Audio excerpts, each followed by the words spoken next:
कौन सी बात कब कहाँ कैसे कही जाती है, ये सलीका हो तो हर एक बात सुनी जाती है। जी हाँ दोस्तों, यदि सही तरीके से आप किसी बात को कहते हैं, उस सलीके से कहते हैं तो हर एक बात सुनी जाती है। ठीक वैसे ही मंच संचालन में, पब्लिक स्पीकिंग में जब आप शेर व शायरी का इस्तेमाल करते हैं और सही तरीके से उस शेर को कहते हैं तो वो शेर भी मुकम्मल होता है और आपकी जो एंकरिंग है, आपकी जो स्पीच है, उसमें भी चार चांद लगते हैं। नमस्कार दोस्तों, मैं हूँ मोनिकास वर्ल्ड में आप सभी का स्वागत है। तो आज के मेरे वीडियो का टॉपिक भी यही है कि जब आप स्पीच में, एंकरिंग में शेर व शायरी का इस्तेमाल करते हैं, कोई कविता कहते हैं, कुछ लाइनें कहते हैं, तो उनको कहने का सही तरीका क्या होता है, किस तरीके से आप शेर को कहें ताकि वो अच्छा लगे, और 2 लाइन का शेर या 4 लाइन का शेर उसका इस्तेमाल कैसे करें, ये तमाम जानकारी आज मैं अपने वीडियो में आपको देने जा रही हूँ। तो यदि आप एक अच्छा स्पीकर बनना चाहते हैं तो आज का मेरा वीडियो आपके लिए काफ़ी यूज़फुल हो सकता है, तो इसलिए मेरे वीडियो को लास्ट तक ज़रूर देखिएगा। तो चलिए बिल्कुल देर नहीं करते हैं और शुरू करते हैं आज का वीडियो।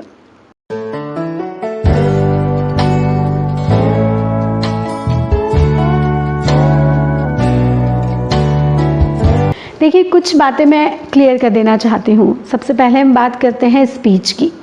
जब आप स्पीच देते हैं, भाषण देते हैं, तो यदि आप कोई कंपटीशन में हिस्सा ले रहे हैं, जैसे डिबेट कंपटीशन हो गई या स्पीच कंपटीशन हो गई, तो वहाँ पर आपके पास बहुत लिमिटेड समय होता है। उस समय में आपको उस विषय पर ही बात करनी चाहिए। शेर व शायरी का इस्तेमाल ऐसे में करना ठीक नहीं लगता। कुछ लोगों को ये लगता है कि उनकी जो स्पीच है वो शेर व शायरी से ही अच्छी होगी, तो ये उनकी बहुत बड़ी गलतफहमी है। मैंने कई स्पीच की स्क्रिप्ट आपको दी है जिसमें मैंने किसी भी शेर का इस्तेमाल नहीं किया है, कोई भी लाइनों का इस्तेमाल नहीं किया है, लेकिन काफ़ी सारे लोगों ने उसका इस्तेमाल किया है और मुझसे ये आकर कहा है कि आपकी स्क्रिप्ट का इस्तेमाल करके हमने प्राइज़ जीता है या हमें सराहना मिली है। तो ये जो गलतफहमी है, इसको आप मन से निकाल दीजिए कि शेर व शायरी से ही आपकी जो स्पीच है वो बेहतर हो सकती है। अब बात करते हैं एंकरिंग की। ये बिल्कुल सच है कि जब आप एंकरिंग करते हैं, मंच संचालन करते हैं, तो वहाँ आपको शेर व शायरी का इस्तेमाल करना पड़ता है और बिल्कुल करना भी चाहिए। लेकिन सही तरीके से आप यदि एंकरिंग में शेर व शायरी का इस्तेमाल करते हैं तो आपकी एंकरिंग अच्छी होती है। लेकिन यदि हर बार आप किसी गेस्ट को बुलाने के लिए या किसी को आमंत्रित करने के लिए कोई शेर कहेंगे तो कुछ समय के बाद वो बोरिंग लगने लगेगा। तो ये समझ आपको होनी चाहिए कि शेर व शायरी का इस्तेमाल आपको कितना करना है, किस तरीके से करना है और किस तरीके के शेर का इस्तेमाल करना है, ये भी आपको पता होना चाहिए। जहाँ तक बात है शेर को कहने की, तो जितना मैंने ऑब्ज़र्व किया है और अपने खुद के अनुभवों से सीखा है, क्योंकि मैंने भी शुरुआत में काफ़ी गलतियाँ की हैं और हम इंसान अपनी गलतियों से ही सीखते हैं। तो जहाँ तक वो गलतियाँ मैंने की और जो मैंने ऑब्ज़र्व किया है काफ़ी सारे लोगों को सुनने के बाद, तो मुझे लगता है कि जब आप शेर को कहते हैं तो एक जो सबसे बड़ी गलती होती है, जो कॉमन मिस्टेक है, वो है उच्चारण की गलती। आप सही तरीके से शब्द को प्रोनाउंस नहीं करते हैं, आधा शब्द आपके हलक में रह जाता है और आप जल्दबाजी में उस शेर को कह देते हैं और वो शेर अपनी जगह पर नहीं पहुंच पाता। तो ये जो गलती है, ये पहली गलती है जो ज़्यादातर लोग करते हैं, जिसको आपको सुधारना चाहिए। सही तरीके से उच्चारण करना आना चाहिए। मैं आपको एग्जाम्पल दे के बताती हूँ।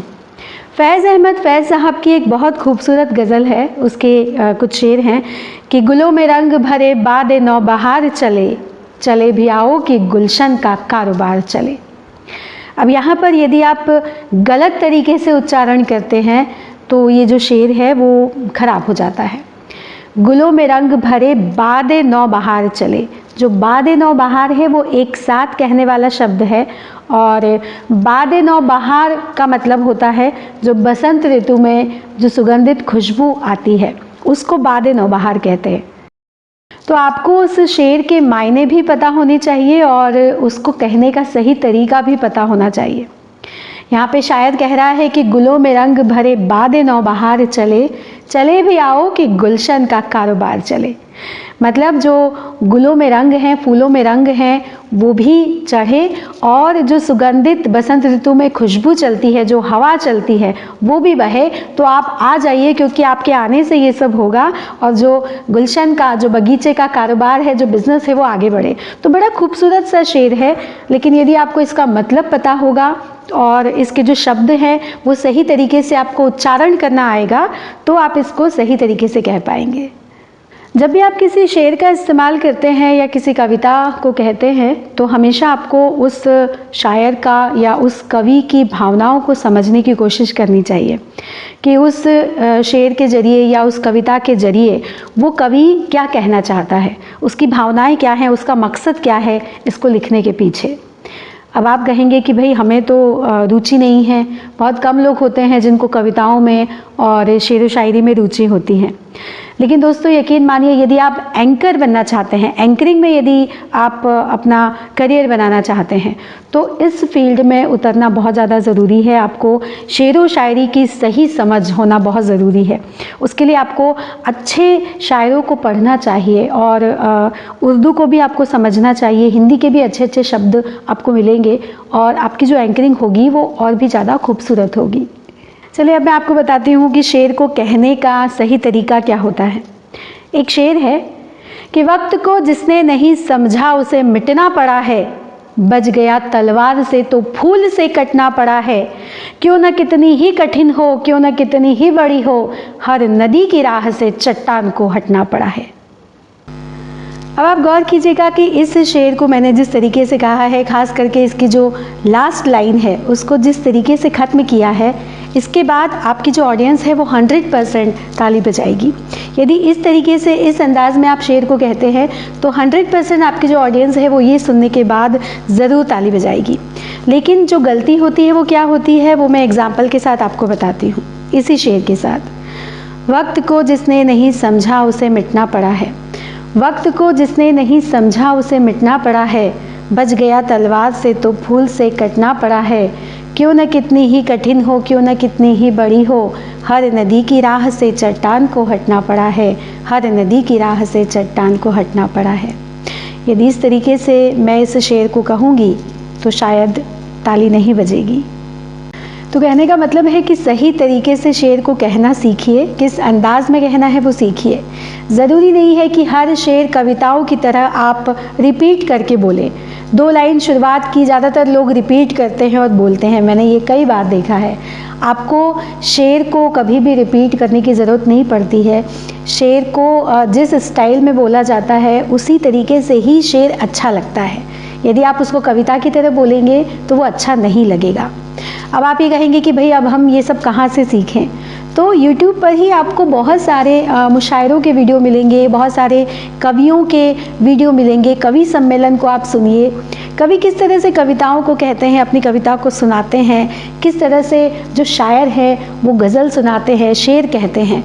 तो वो तरीका सीखने की कोशिश कीजिए, समझिए और फिर उसका इस्तेमाल कीजिए। और हाँ, एक बात और, किसी भी शायर के शेर का जब आप इस्तेमाल करते हैं तो उस शायर का नाम ज़रूर बताइए, उनका उल्लेख कीजिए कि ये शेर इन शायर का है।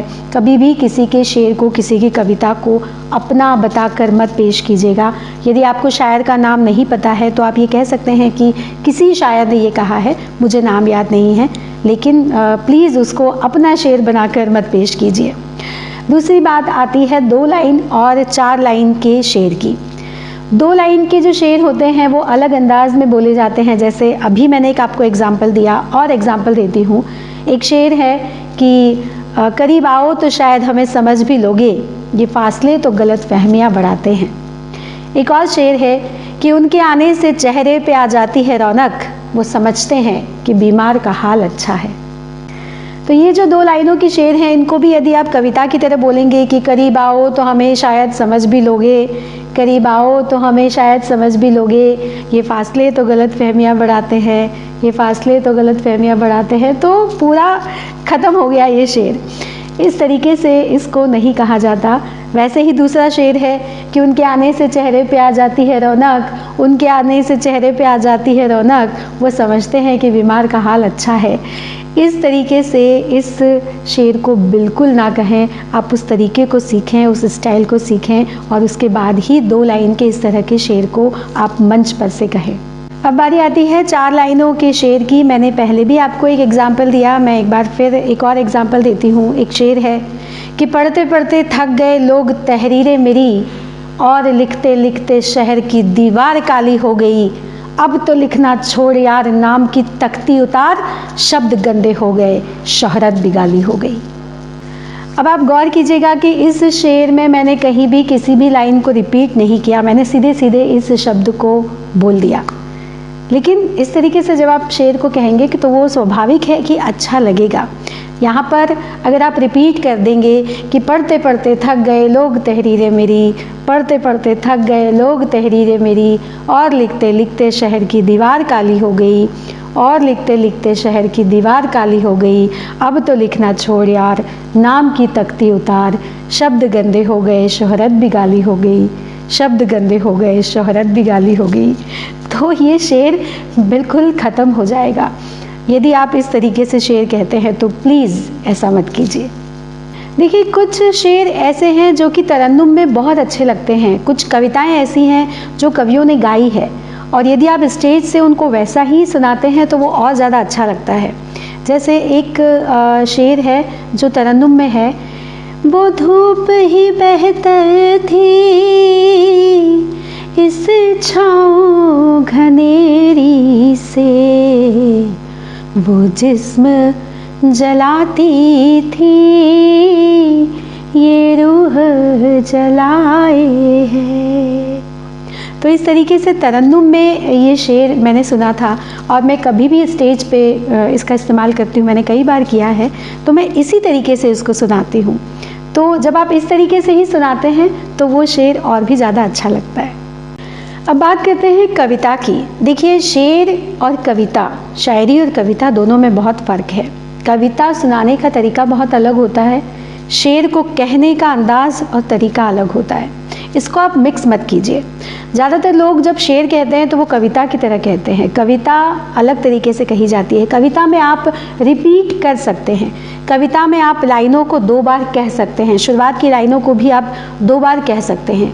लेकिन कविता में भी हर लाइन को रिपीट नहीं किया जाता, उसका भी एक तरीका होता है। मैं आपको इसका भी एक एग्जाम्पल देती हूँ। एक कविता है जो मैंने ही लिखी थी माँ पर, उसकी 4 लाइन आपको सुनाकर बताती हूँ कि किस तरीके से कविता कही जाती है। माँ, जब से माँ बनी हो जैसे बदल सी गई हो तुम, खुद के लिए कहाँ जी रही हो, कुछ अलग सी हो तुम, बच्चों की पसंद का खाना बनाने में इतनी खो गई हो तुम कि बचपन में तुम्हें गोलगप्पे पसंद थे ये भी भूल गई हो तुम। तो ये एक फ्लो में मैंने इस कविता को बोला है, लेकिन इसका जो भाव है वो इसी तरीके से कहने में मज़ा है। अब इसको अगर मैं शेर की तरह से कहूँ कि जब से माँ बनी हो बदल सी गई हो तुम, जब से माँ बनी हो बदल सी गई हो तुम, खुद के लिए कहाँ जी रही हो, कुछ अलग सी हो तुम, तो वो मज़ा नहीं आएगा। कविता अलग तरीके से कही जाती है, उसको आप सीखिए और फिर उसको उसी तरीके से कहिए। एक और कविता है जो मेरे पिताजी ने लिखी है, बहुत साल पहले उन्होंने लिखी थी ये कविता, कि रात भर मुझको नींद ही आती नहीं, गीत सुंदर सा कोयल सुनाती नहीं, मेरे भारत की हालत कहाँ जाएगी, पूछने पर मेरी माँ बताती नहीं। तो ये जो कविता की लाइन मैंने कही, इसको भी इस तरीके से आप बोलेंगे उसके भाव को समझ के कि रात भर मुझको नींद ही आती नहीं, गीत सुंदर सा कोयल सुनाती नहीं, मेरे भारत की हालत कहाँ जाएगी, पूछने पर मेरी माँ बताती नहीं। तो इस तरीके से उसके भाव को समझ के, उसको महसूस करके जब आप उस कविता को कहते हैं तो वो जो फीलिंग है वो आपके दर्शकों तक पहुंचती है। यदि आप उसको महसूस करके सुनाते हैं तो 100% वो आपके ऑडियंस तक ज़रूर पहुंचेगी और उनको भी वो महसूस होगा। तो कोशिश कीजिएगा कि आपके जो बोलने का अंदाज़ हो उसमें वो डेप्थ हो, वो गहराई हो। बिल्कुल कविता के जैसे 2-2 लाइन रिपीट करके, कविता के जैसे भी नहीं, कुछ अलग ही स्टाइल है क्योंकि कविता भी इस तरीके से नहीं कही जाती है। तो जो तरीका है, जो भाव है, उसको समझिए और समझ के उसका इस्तेमाल कीजिए। चलिए, बहुत ज़्यादा ज्ञान दे दिया मैंने, आज का ज्ञान बस यहीं तक। मैं उम्मीद करती हूँ कि अगली बार से जब भी आप शेर व शायरी का इस्तेमाल करेंगे, कविताओं को कहेंगे, तो वो सही तरीके से कहेंगे, उसकी डेप्थ को समझ के कहेंगे, ताकि वो जो शेर है वो मुकम्मल हो, वो कविता और भी ज़्यादा खूबसूरत लगे। आज का वीडियो यदि आपको अच्छा लगा हो तो इसे लाइक कीजिएगा, शेयर भी कर दीजिएगा, ताकि जो पब्लिक स्पीकर बनना चाहते हैं, जो एंकर बनना चाहते हैं, उन तक मेरे वीडियो पहुंचे और उनकी थोड़ी सी मदद हो सके। यदि आज आप मेरे चैनल पर पहली बार आए हैं तो मेरे चैनल को सब्सक्राइब कर दीजिएगा, शेयर कीजिएगा, लाइक कीजिएगा यदि वीडियो अच्छा लगा हो तो। और यदि आपके कोई सुझाव है तो आप मुझे मेल कर सकते हैं। मेरा जो मेल आईडी है वो मैंने नीचे डिस्क्रिप्शन बॉक्स में दिया है। फेसबुक का एक पेज बनाया है मैंने, आप चाहें तो उस पर भी मुझे फॉलो कर सकते हैं, उसका भी लिंक मैंने नीचे डिस्क्रिप्शन बॉक्स में दिया है। इंस्टाग्राम का जो आईडी है उसका भी लिंक मैंने नीचे डिस्क्रिप्शन बॉक्स में दिया है। आपके कोई भी सुझाव हैं या कोई भी आप अपने विचार मुझ तक पहुंचाना चाहते हैं तो आप वहां पर भेज सकते हैं। चलिए दोस्तों, अगले किसी नए वीडियो में अगले किसी नए विषय के साथ आपसे बहुत जल्द फिर मुलाकात होगी। तब तक आप अपना और अपनों का ख्याल रखिए। धन्यवाद दोस्तों। जय हिंद, जय भारत।